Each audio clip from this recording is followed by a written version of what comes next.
What's going on, guys? This is Empty Box, and today we're talking about the IndyCar season opener in St. Pete, which actually was quite interesting to watch in some ways, even though the racing action, as usual, typical St. Pete, wasn't exactly the most thrilling thing that they could put out there.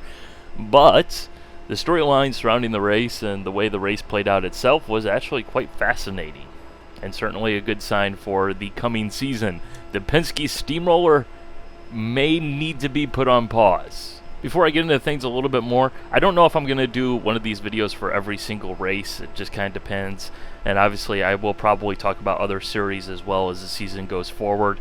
For example, I'll probably do an F1 video before the F1 season starts in Australia here in a couple weeks' time. But yeah, apparently some of you guys like these types of videos where I talk more about the real world racing. And we'll keep it sim racing in the background just because that's what this channel is based upon, as well as then you don't have to worry about illegal BS and mumbo jumbo and, you know, people flagging your videos and all that stuff. So that's why it's going to be keeping that way. But so yeah. Anyways, on to talking about the race weekend. So Honda was fast right off the trailer, which was a bit surprising. As I mentioned in my previous videos, not necessarily the most shocking thing out there. But it definitely was surprising that they were fast and that they were legit. You know, you always figure with Chevy, they do sandbag a bit, so you never know anything about the testing. You know, take that with a grain of salt. But then once qualifying rolled around, Dixon was clearly the fastest guy out there pretty consistently. He kind of made a mistake, apparently, on his qualifying lap in the fast six, which gave the pole to Will Power. How surprising, but I mean, they were right there, and you knew that Honda was going to be fast. You know, last year there was 5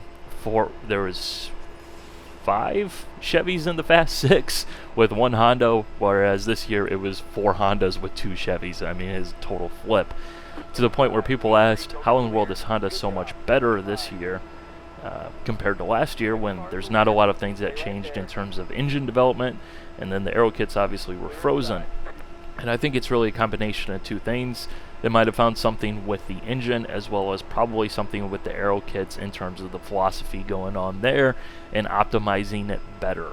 You know, obviously with a full year of racing with these packages, as well as, you know, the wind tunnel testing that they can still do even though there's no development, figuring out how to run the car most efficiently to make the most amount of downforce while keeping the least amount of drag on the car. Which, you know, I think is pretty telling that typically Hondas have been 2 or 3 miles an hour slower down the straightaways, whereas this weekend they were 2 or 3 miles an hour faster than the Chevys down the straightaway, which it'll be interesting to see if that stays pretty much the same throughout the year, or if Chevy will find something to come back with. But it definitely looks like it's actually going to be a competitive season between Chevy and Honda, which is definitely not exactly what we were expecting. Even though, of course, you know, Honda should be significantly stronger, but to be as much stronger this year, looking as they're looking compared to last year, that's the surprising thing. I'm not surprised that Ganassi is fast. I'm not surprised that Andretti is getting its stuff together, but I am surprised that all of the Hondas are this much faster. As for a couple of the storylines I mentioned in the previous 2 videos relating to the IndyCar season here, first of all, obviously Sebastian Bourdais. The boys are back in town, indeed.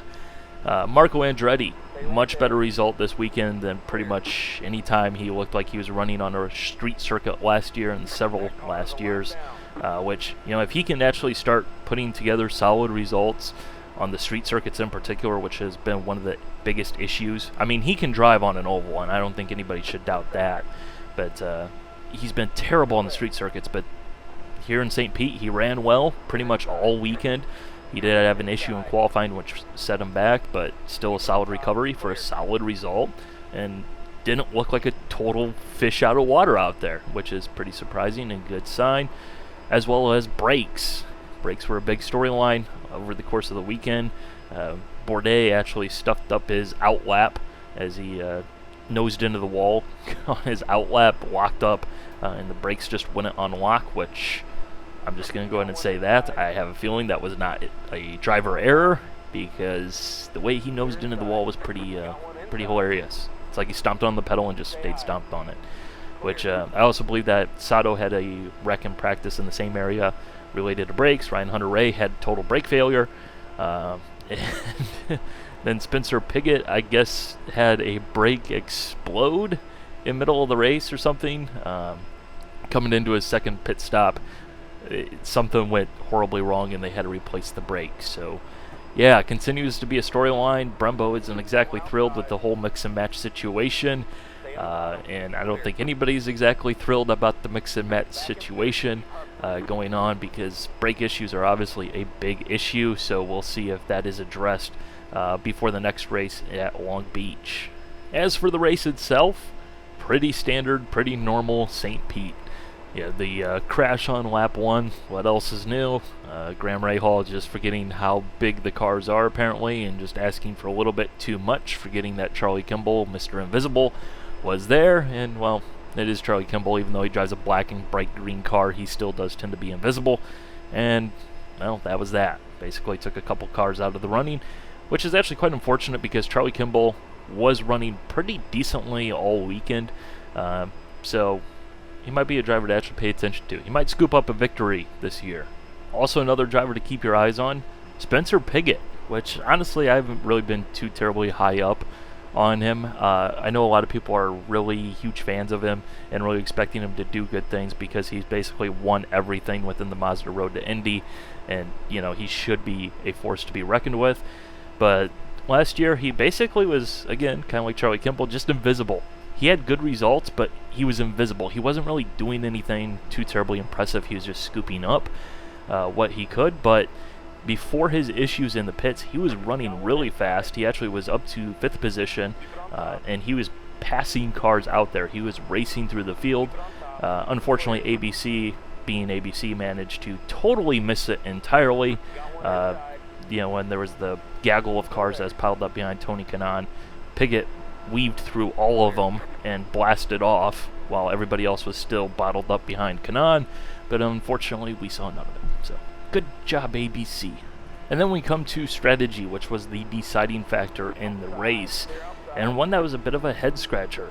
So with the caution flag in the middle of the pit stop cycles around lap 25 or whatever the heck it was, you know, obviously there's the yellow flag lottery, and of course, no surprise there, Dale Coyne Racing managed to win it, sending Sebastian Bourdais and Ed Jones well up the running, and good results for Ed Jones as well, and of course Bourdais winning the race. Pagenaud was another car that was beneficial with the yellow flag lottery. A couple of other cars out there, I believe they said that 7 cars had made their pit stops, but the baffling part for me was you had these cars that had made their pit stops earlier in the race. You know, they had less fuel on board, and then you had everybody else who made their pit stops. Now, there was only 7 or so cars that made their pit stops earlier, and then there were 7 cars that were going to have more fuel. Why not run your car more aggressively to cause the other guys to burn up their fuel, so that way they're going to essentially have to go into a 4-stop strategy, or alternatively get a bunch of help from the yellow flag, while you can still run a 3-stop strategy and make the full distance. Or alternatively, why not just run your car further? It's like once those second pit stop cycles started, everybody decided, yep, we're going to make our pit stop at the same time, which at that point, if you're not going to run longer, you have no advantage over a car that made a pit stop earlier and is running longer. You didn't play your cards, you just basically handed your cards back in and said, nope, we don't like them, so we're not going to do anything with them. Which, that was the very bizarre thing. You want to make a pit stop early if there's a chance of there being a yellow flag, because then you won't lose the yellow flag lottery.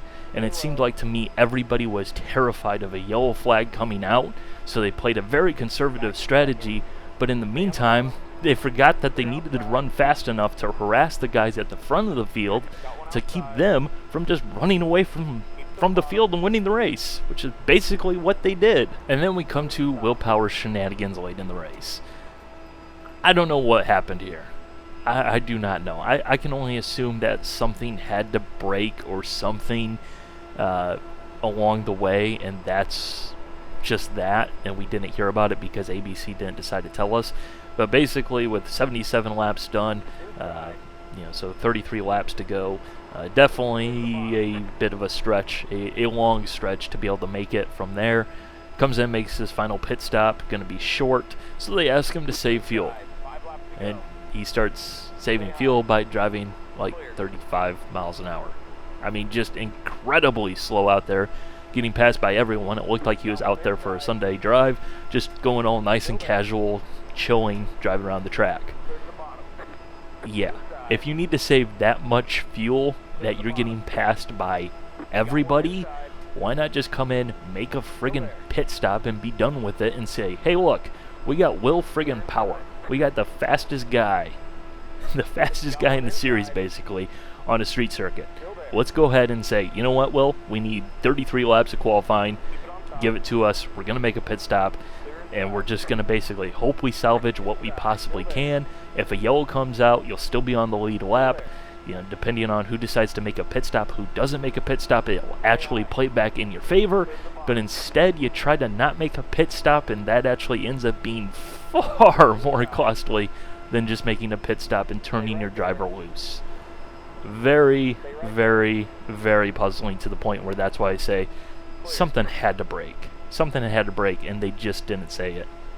And that was basically that. But definitely a head scratcher watching that one, as he just dropped like a rock through the field. So, but wrapping things up here, Sebastian Bourdais basically smoked the field once he got to the front, which is definitely an interesting sign of things to come, because that very much looked like vintage Champ Car World Series era Sebastian Bourdais, who basically is one of the toughest guys out there to beat.